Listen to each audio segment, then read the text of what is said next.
What's up guys, Shane from Fugatech 3D Printing, and today we're checking out a bunch of filament from Go-3D Print.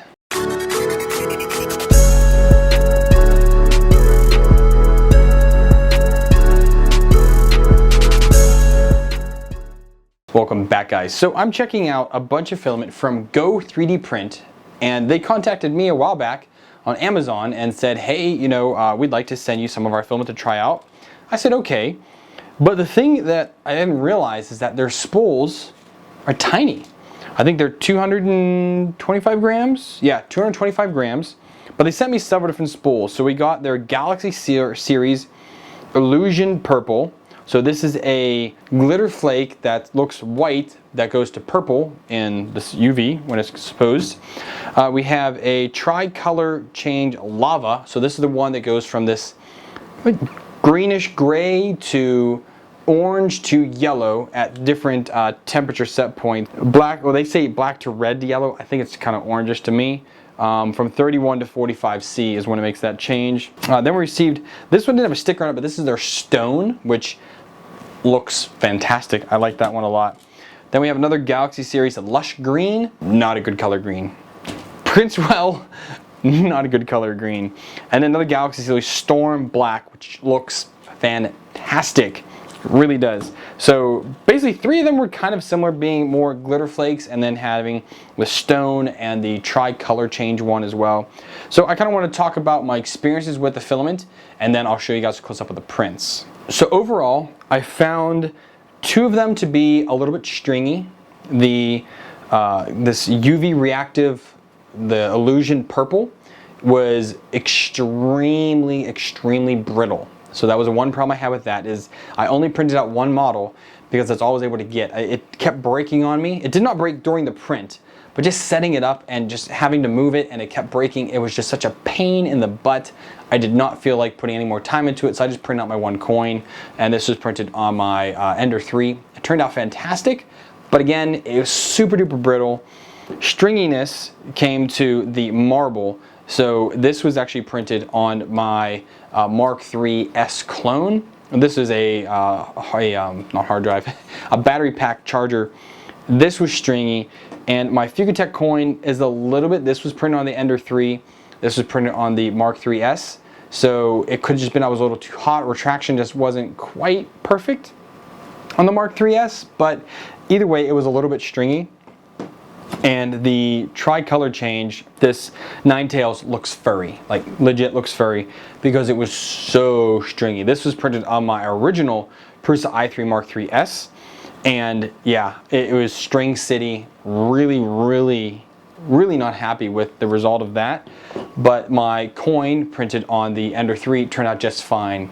So again, learning to get your retraction, sorry, this was done on the A10. Now I'm looking at the back support. This is done on the A10 using Prusa Slicer though.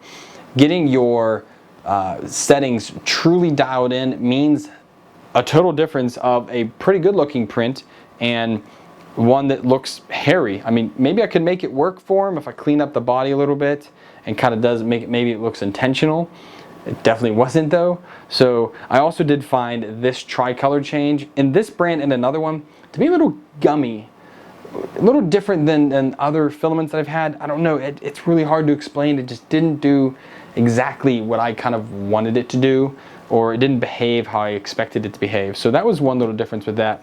I'm kind of just holding this on here as it is already starting to change. It makes it kind of look kind of camo when you do that. It looks brown, and it's not really, like I'm pretty upset with the volcano. I expected it to be black, orange, red, yellow. Like I expected clear, defined colors once it made it to it. But it's kind of like this dark, super duper dark green, and I really don't like that color, like not at all. And the other brand I have is even more green than this one. I just don't like the color at all. So, but like I said, for stringy, the marble and this color changing were fairly stringy. This glitter flake Illusion UV one was pretty brittle. And we're going even more there. I won't go too much. I'll get out the heat gun and do that.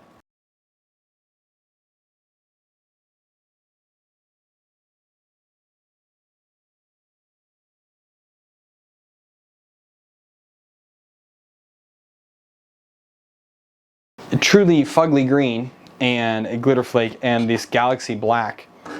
printed phenomenally, absolutely phenomenally. So the green was actually totally printed on the A10 using custom firmware and Prusa slicer on there, and truly fantastic looking prints. The black though was printed entirely on my little $80 Monoprice Delta. I got that as an open box printer. It is a tiny printer with very small build volume, and these printed at max build size for that printer. So I can print no bigger than what these models are, but I was able to get my coin printed on there, which again, it turned out fantastic. And then I printed a little 100% of my coin, which actually did have a little bit of a problem with it, but that's the printer, and a itty bitty little Superman guy here. They all turned out really well. I was very impressed with that. The extrusion was very consistent in such a tiny spool, so you're getting a very select amount of filament, almost a select very sample size, because these are not big. They're not expensive, but they think they could be for 200 grams. I think they could be a little bit better. After a quick verification search in Amazon, these are $13 per spool. I think if they were closer to 10, being that it is a specialty because it's a filled filament, I think 10 would be okay. You're not spending a whole lot of money, or even 8 would be a pretty good price for these, because you can figure if you get a full spool of most like glitter flake specialty filament, usually can come in between $20 and $30.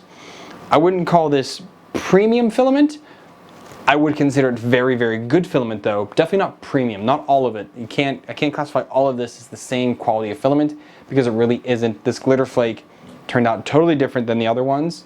So I do have to kind of note that the glitter flake I would consider premium. So the $13, okay, I could see that. The stone, most companies sell stone for about $25 for a kilogram. You're doing a quarter of that. So I think $7 to $8 would be feasible.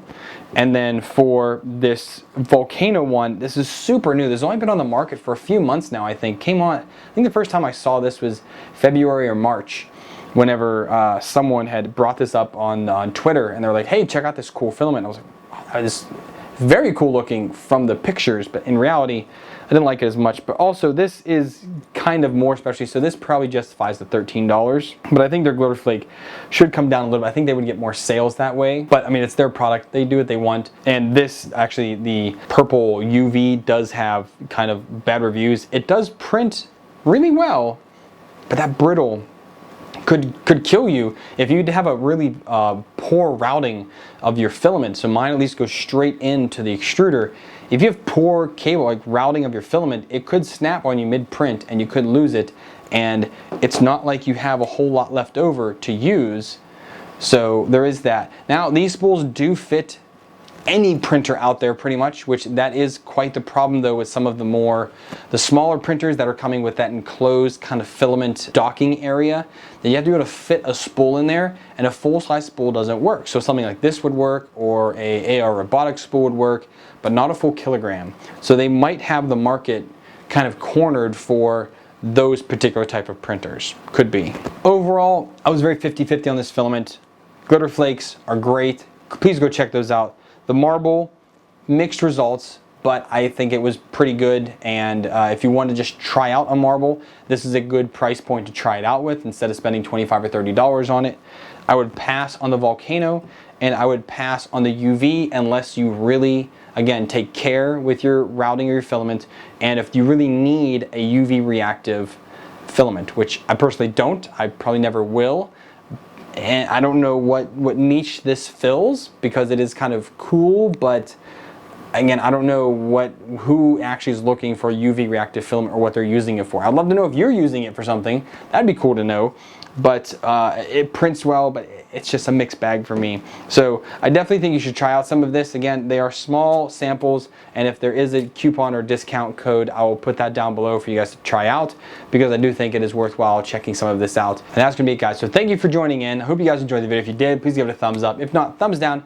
Talk in the comments down below either way. I'd love to hear from you guys what you thought about this filament, or if you've used it before, please share your experiences so other people can see what you've had. Your experience might be totally different than mine, so please share that down below.